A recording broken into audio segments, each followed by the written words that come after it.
অনেকে মনে করেন যে সন্ত্রাসবাদ বোধহয় আর জিহাদ একই জিনিস।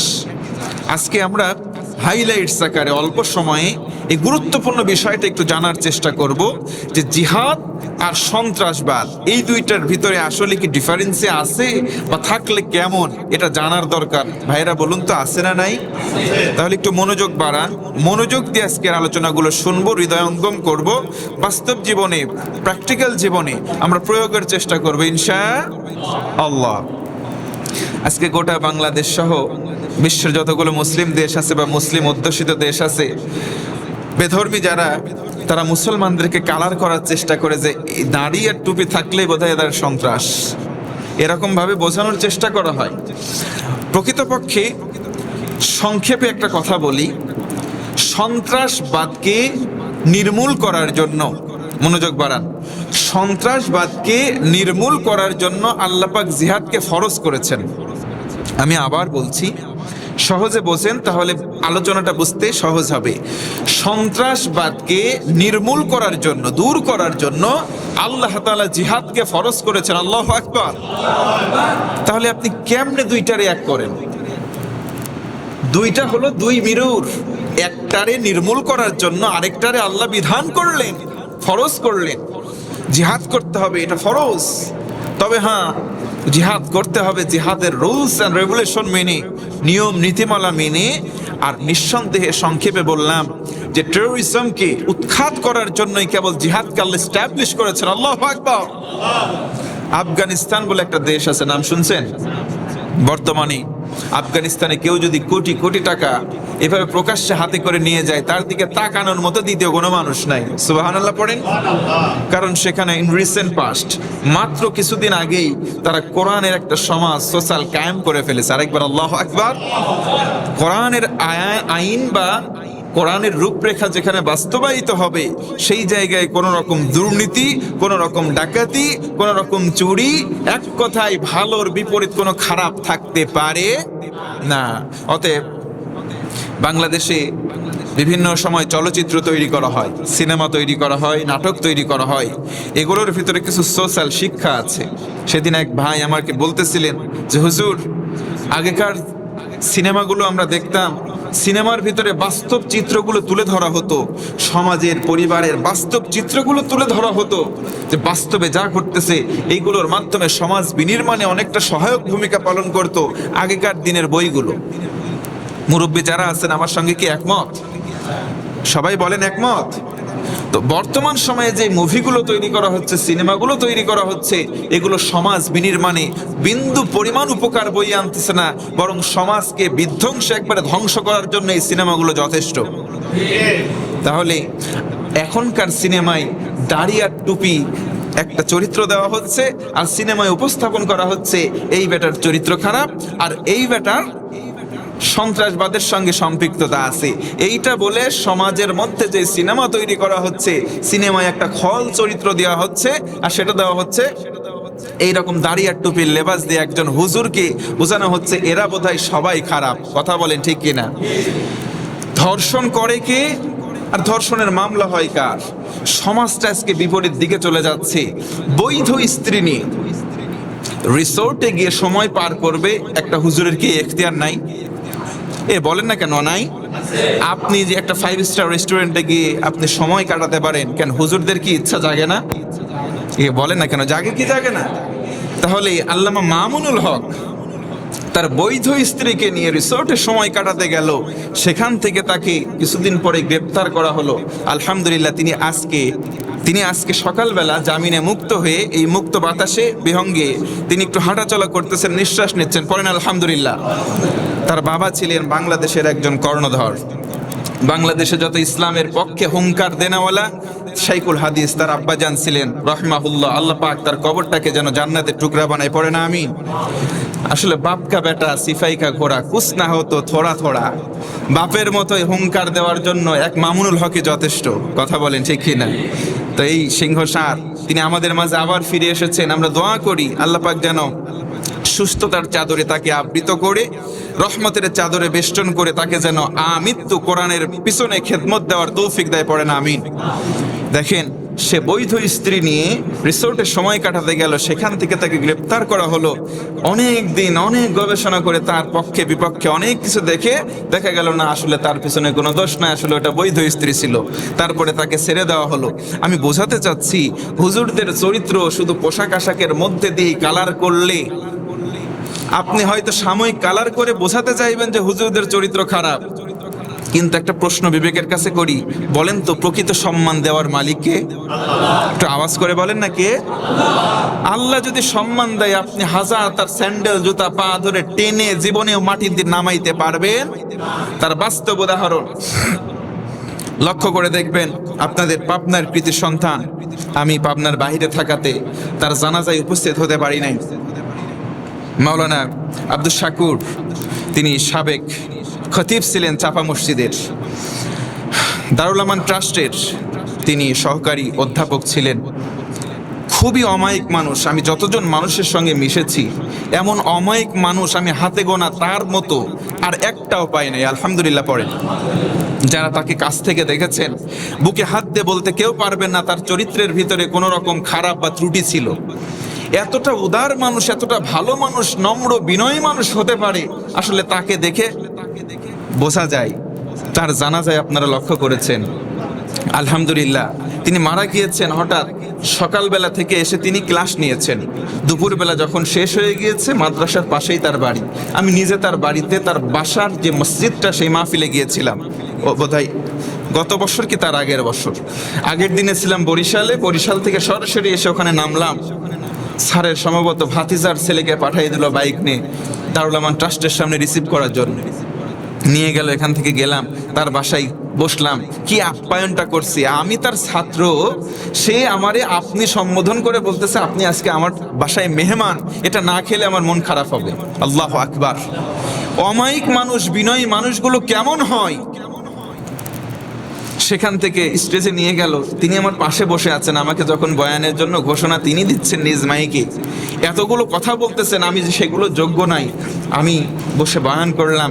তারপরে রাত্রিবেলা চলে আসবো, পরে তিনি রংপুরে প্রোগ্রাম, যেতে দেয়নি। বলে সকালবেলা কিভাবে পাঠাতে হয় সেটার দায়িত্ব আমার, রাত্রিবেলা থাকতেই হবে। রাত থাকলাম তার বাসায়, শীতের রাত।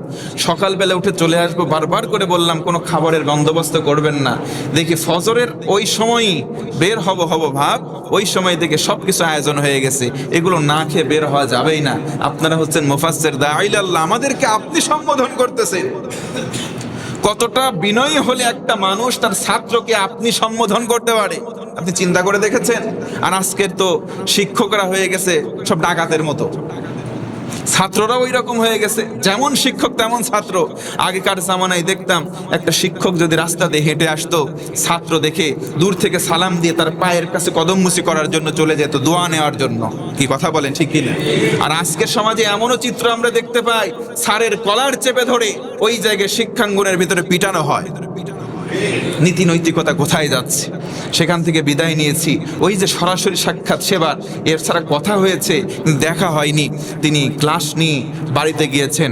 দুপুরবেলা যে গরম পড়তেছে, তিনি তো আর জানতেন না তার মরণটা ওইভাবে আছে। পুকুরে গোসল করার জন্য গিয়েছেন, পুকুরে গোসল করার জন্য গিয়েছেন। পাশে কোথা থেকে ইলেকট্রিসিটি কেবল, কারেন্টের তার কোথা থেকে যে পানিতে পড়ে আছে সে তো আর জানে না। ইযা জাআ আজালুহুম লা ইস্তাখিরুনা সাআতাম ওয়া লা ইস্তাকদিমুন। আফসোস হলো খবরটা শোনার পরে, আহারে কত না লোডশেডিং হচ্ছে বাংলাদেশে, ওই সময় কি একটু লোডশেডিং হতে পারে নাই? আফসোসের স্বরে আমি বললাম। কারেন্টের সংযোগ পানির সঙ্গে হয়ে গেছে। হুজুর জোহরের নামাজ পড়বে, তার আগে গোসল করার জন্য পানিতে নেমেছে, নামার সঙ্গে সঙ্গে বিদ্যুতায়িত হয়ে ওই জায়গাতে তিনি ইন্তেকাল করেছেন। ইন্না লিল্লাহি ওয়া ইন্না ইলাইহি। কতটা ভালো মানুষ ছিলেন। কয়েকদিন আগে, মৃত্যুর বোধহয় 3 দিন আগে সালাতুল ইস্তিসকা হয়েছে দারুল আমান ট্রাস্টে, সেখানে তিনি ইমামতিও করেছেন। আলহামদুলিল্লাহ। মাত্র 3 দিন পরে ঠিক একই জায়গায় তার জানাজা হবে, তিনি জানতেন? সবাই একটু জোরে বলেন, জানতেন? জানতেন না। ইযা জাআ আজালুহুম, আল্লাহ বলেন যখন আজালটা চলে আসবে, লা ইস্তাখিরুনা সাআতাম ওয়া লা ইস্তাকদিমুন। জোহরের নামাজ যে পড়তে যাবে বা পড়াতে যাবে, সেই সময়টুকু তাকে দেওয়া হয় নাই, কারণ সময় শেষ করে দিয়েছেন কে? আর একটু আওয়াজ করে বলেন কে? দেখেন মানুষগুলো কিভাবে নন্দিত হয়। মাগরিব বাদ তার জানাজার নামাজ, মাগরিবের জামাতটাও মাঠে হয়েছে, কত মানুষ তার জানাজায় উপস্থিত হয়েছে, অল্প সময়ের নিউজে কত মানুষ উপস্থিত হয়েছে। আপনি চিন্তা করে দেখেন, একটা মানুষকে আপনি একটা ইমামতির জায়গা থেকে তহমত দিয়ে তাকে বাধ্য করে ইমামতি ছাড়াতে পারেন, সাময়িকভাবে তাকে নিন্দিত বানাইতে পারেন জনগণের কাছে, কিন্তু যারা নন্দিত হবে আল্লাহ সিস্টেমে তাদের নন্দিত বানাবেন। কথা বলেন ঠিক কিনা? আপনি নিন্দিত করতে চাইলে ওয়াতুইজ্জু মান তাশা ওয়া তুযিল্লু মান তাশা, সম্মান যিনি দিতে পারেন, ও ভাই একটু জোরে বলেন তো তিনি কে? আল্লাহ সম্মান দেবেন। আপনি হাজার পা ধরে টানবেন, আপনি নিচে থাকবেন, বরং ওই ব্যক্তির সম্মান গগনচুম্বী হবে। আল্লাহু আকবার। আজকে গোটা সমাজে ভালো কাজ করতে যান, আপনার সমাদৃত, আপনার মূল্যায়ন থাকবে না। মিল্টন সমাদদার বলে একটা ব্যক্তি আছে, দেখেছেন আপনারা, তাকে গ্রেপ্তার করা হয়েছে। একটা মানুষ রাস্তাঘাটে চলে বেড়াচ্ছে, একটা মানুষ তার বাড়ি থেকে বিতাড়িত হয়েছে, সন্তানগুলো দেখতে পারে না, বৃদ্ধাশ্রম তৈরি করে সেখানে গিয়ে সে সেবা দিচ্ছে।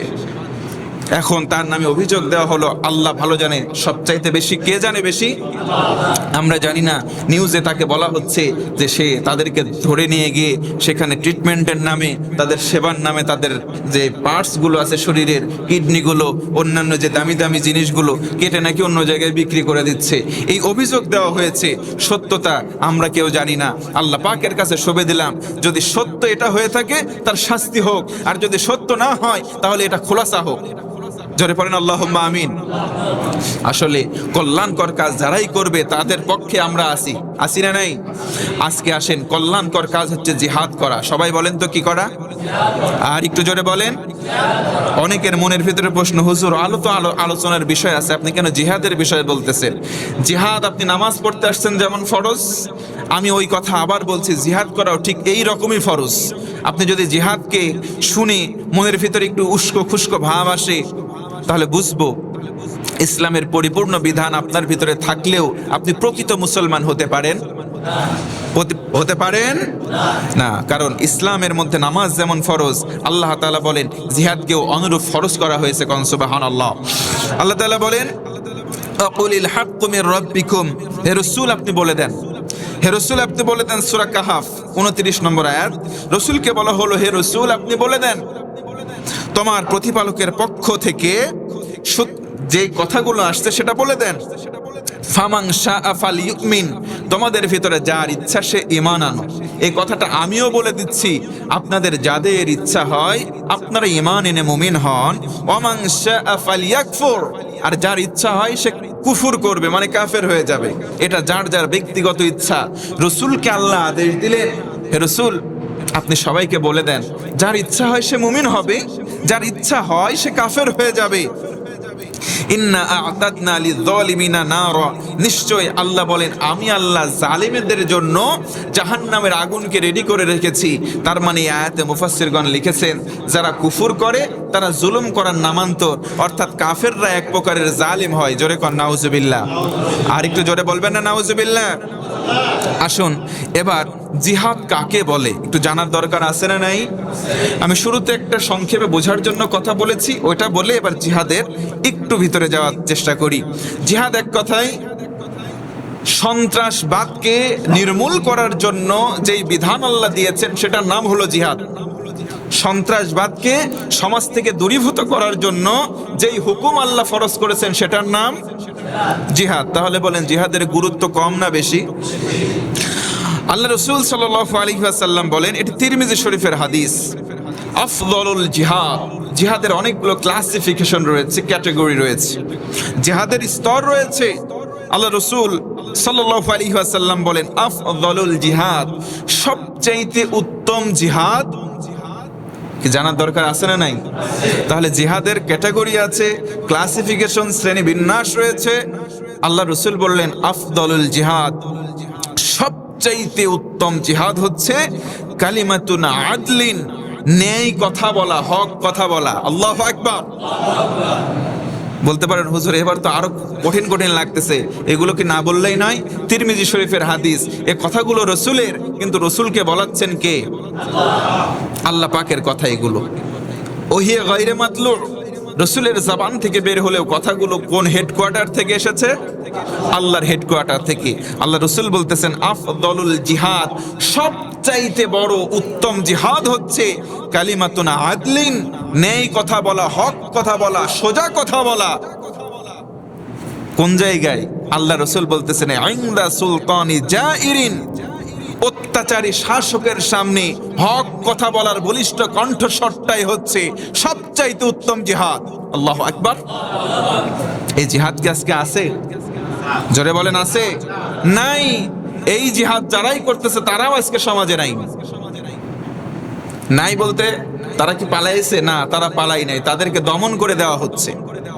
যারা এই রকম হকের কণ্ঠকে বুলন্দ করার চেষ্টা করেছে তাদের কণ্ঠকে রুদ্ধ করে দেওয়া হচ্ছে। কারণ কারা দিচ্ছে? আল্লাহ রসুল বলেছেন সুলতানিন জাইর, অত্যাচারী শাসক, স্বৈরাচারী শাসক। স্বৈরাচারী শাসক গোটা পৃথিবীতে তাকান, যেখানে হকের কণ্ঠ বুলন্দ করা হয় রসুলের হাদিস অনুযায়ী, উত্তম জিহাদ যারা করে তাদের কণ্ঠকে কেটে ফেলা হচ্ছে। ফাঁসির দড়ি দিয়ে হোক, অন্যভাবে হোক, ভয় ভীতি দেখিয়ে হোক, জেল দিয়ে হোক, জরিমানা দিয়ে হোক। কথা বলেন ঠিক কিনা? আল্লাহ রসুল বললেন আও, অথবা আমিরুন জাইরিন, অথবা স্থানীয় বেইনসাফের প্রশাসকের সামনে হকের বাণী যারাই তুলতে পারে তারা সবচাইতে বড় মুজাহিদ। আল্লাহু আকবার। তাহলে এই জিহাদ আজকে সমাজে নাই। আমরা মনে করি জিহাদ মানে অস্ত্র নিয়ে বোধহয় যুদ্ধের রণাঙ্গনে চলে যাওয়া। না, আল্লাহ রসুল বলেছেন সবচাইতে উত্তম জিহাদ হক কথা বলা বাতিলের সামনে। আল্লাহু আকবার। আল্লাহ রসুলকে বলা হলো কুল, হে রসুল আপনি বলে দেন জা আল হক ওয়া যাহাকাল বাতিল ইন্নাল বাতিলা কানা যাহুকা, নিশ্চয় সত্য সমাদৃত, সত্য আসার জিনিস এসে গেছে, আর বাতিল মিথ্যা পরাভূত হওয়ার জিনিস পরাভূত হয়ে গেছে, হেরেই গেছে। ইন্নাল বাতিলা কানা যাহুকা, আপনি রিমাইন্ডার হিসেবে শুনে রাখেন যে পরাজিত হওয়ার জিনিস হচ্ছে মিথ্যা।